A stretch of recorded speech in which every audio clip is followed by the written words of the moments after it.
Sveiki, mėlyjeji bitininkai, bitininkės, pradedantieji bitininkai ar tiesiog bitininkystės entuziastai.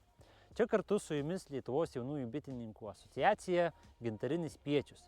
Ir mes šiandien mokysimės apie bičių šeimos vystymąsi, kokiegi ten šeimoje yra nariai ir kaip visi procesai vyksta. Tad ilgai nelaukus kuriamės dūminę, traukiam kaltą ir judame prie avilių. Taip jau nutiko, kad evoliucijos eigoje susiformavo bendruomeninis naminių bičių ryšys. Kitaip tariant, jeigu mes maitinsime tą pačią bitę darbininkę pačiu geriausiu maistu, ji viena tikrai negalės išgyventi. Paprastai bičių šeima aktyvaus gyvenimo laiku, tai būtent vasarą, susideda iš kelių tokių kaip ir pagrindinių narių. Tai turbūt visi žinot, pati svarbiausia yra bičių motinėlė.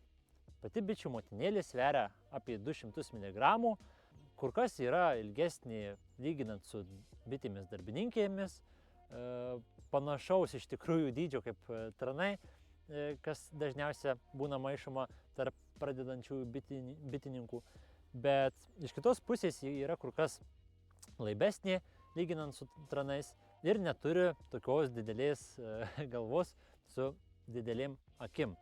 Koksgi yra bičių motinėlės darbas avilyje? Tai bičių motinėlė yra atsakinga už kiaušinėlių dėjimą.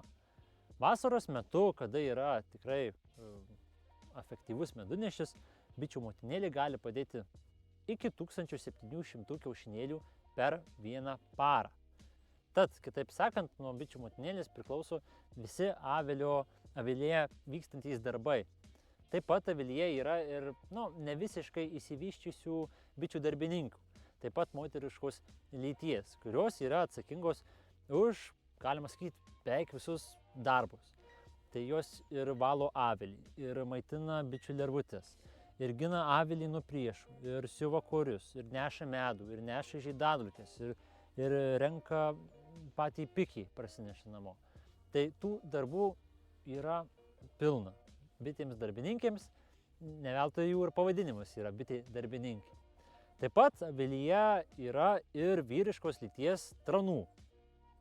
Tranai, dideli, stambus, sveria panašiai kaip ir pati bičių motinėlė, apie 200 mg. Na, o tranas, taip sakant, yra avilio tinginys. Jis nieko neveikia, jis pats ir nemoka pasimaitinti, jį privalo maitinti tos pačios bitės darbininkės. Vienintelis darbas, kurį atlieka tranas, tai yra bitės motinėlės apvaisinimas. Kitų darbų tranas visiškai nedaro, tinginiauja ir sėdi namuose. Na ir galiausiai avilyje taip pat yra keliolika tūkstančių įvairaus amžiaus bičių lervučių, dar kitaip vadinamų perais. Tai jeigu tu esi pradedantysis bitininkas, bitę motinėlę galima atpažinti iš kur kas didesnio dydžio, už bitę darbininkai yra kur kas ilgesnė, ji yra kur kas laibesnė ir turi labai didelį pilvelį. Tranus avilyje galima atpažinti iš kur kas tokio kresnesnio kūno, jie yra kur kas didesni, pilvelis kur kas storesnis, bet trumpesnis už bičių motinėlės. Taip pat tranas turi dvi didelės sudėtinės akis, kurios užima beveik visą galvos plotą. Kam tos akys yra skirtos, tai kad tranas kuo greičiau pamatytų bitę motinėlę, skraidančią ore po poravimosi metu ir ją greičiau pamačius atskristų. Na, o pati bitė darbininkė kur kas mažesnė už bitę motinėlę, kur kas mažesnė ir už patį traną. Motina aktyvaus gyvenimo laiku nuolat yra maitinama jaunų bičių. Per parą, kaip ir minėjau, padeda iki 1700 kiaušinėlių, kitų darbų nedirba. Taip pat pridursiu, kad bitė motinėlė gali gyventi iki 5-6 metų, bet dažniausiai yra bitininkų keičiama kas 2 metus. Kodėl taip yra daroma? Tai kad būtų išlaikomas bičių motinėlės produktyvumas. Bėgant metams, bitė motinėlė gali pradėti kiaušinėlius dėti netaisyklingai, perai gali būti tokie, taip sakant, margi, na, o galiausia, vos ne paskutiniais gyvenimo metais gali pradėti dėti tik neapvaisintus kiaušinėlius, iš kurių išsiris tranai. Tranai reikalingi jaunoms motinėlėms apsėklinti. Jos su tranais poruojasi ore.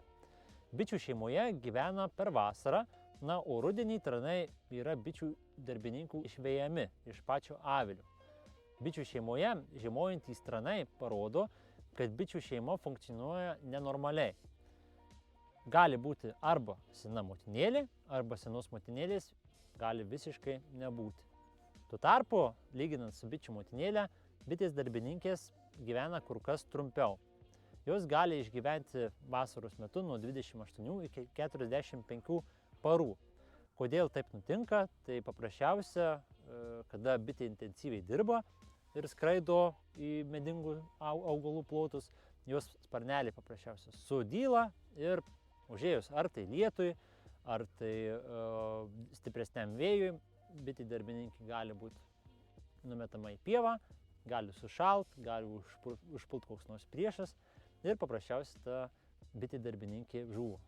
Norint tapti gerų bitininkų, galima sakyti, yra privaloma išmokti bitės darbininkės vystymosi ciklą nuo pat kiaušinėlio padėjimo iki tol, kada išsiris bitė darbininkė. Ir bitėms darbininkėms, ir tranams, ir pačiai bičių motinėlė priklauso, galima sakyti, tos pačios vystymosi taisyklės. Pirmoji taisyklė yra ta, kad padėjus kiaušinėlį, po 3 dienų iš kiaušinėlio išsiris lervutė.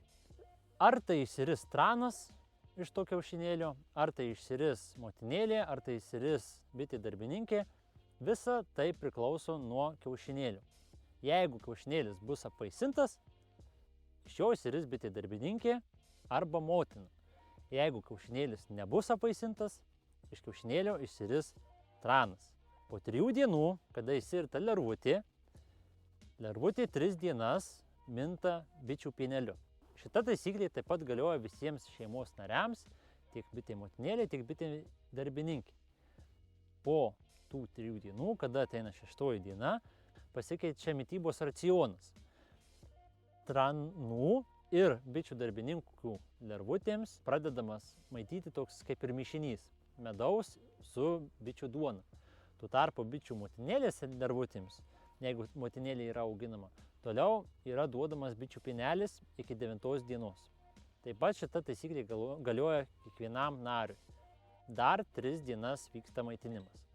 9 diena yra ypač svarbi, nes 9 dieną pradedama uždengti akutį vaško dangteliu.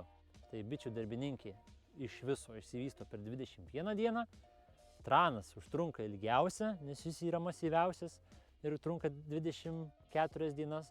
Na, o bičių motinėlė, kadangi buvo maitinama bičių pieneliu, išsivysto per 16 dienų.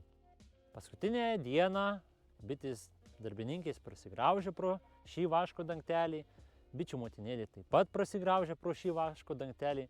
Na, o kadangi tranas neturi mandibulių, tai jam turi padėti kitos bitės darbininkės. Kaip ir minėjau, tranas yra avilio tinginys. Dabar pakalbėkime apie patį bičių gyvenimą avilyje. Kada ateina bitininkas prie avilio, pirmas darbas, kurį bitininkas padaro, tai padūmina visas bites. Kodėl tai vyksta? Tai atsakymas labai paprastas. Kada bitės užuodžia dūmų kvapą, jos mano, kad avilyje vyksta gaisras ir lekia iš karto prisipilti savo medaus pūsles medaus. Jos nebegali susiriesti, na, o kai jos nesusiričia, jos negali bitininkui ir įgelti. Tad visuomet žinokite, kad prie avilio yra būtinybė turėti pačią dūminę. Naminių bičių gyvenimas ypatingas tuo, kad jos visus metus išlieka aktyvios. Tai yra nepereina į žiemos ramybės būseną, kaip tai būdinga beveik visiems Lietuvoje gyvenantiems vabzdžiams. Aktyviu metu bitės darbininkės dažniausiai skraido ir ruošiasi pačiai žiemai. Tai kaupia maisto atsargas koriuose, medų. Vyksta ir korių siuvimas, palikuonių ir pačio būsto priežiūra. Atšalus orams bitės tūno savo būstuose, jos susitelkia į kamuolį ir maitinasi maistu, kurį sukaupė vasaros metu. Tad šiam kartui tiek. Ačiū, kad žiūrėjote vaizdo įrašą. Apie bičių šeimos vystymąsi ir vykstančius procesus bus dar ir antra dalis. Tad būtinai paspauskite like, pasidalinkite šiuo vaizdo įrašu su kitais bičiuliais ir sekite mus Facebook paskyroje Gintarinis Spiečius. Iki greito!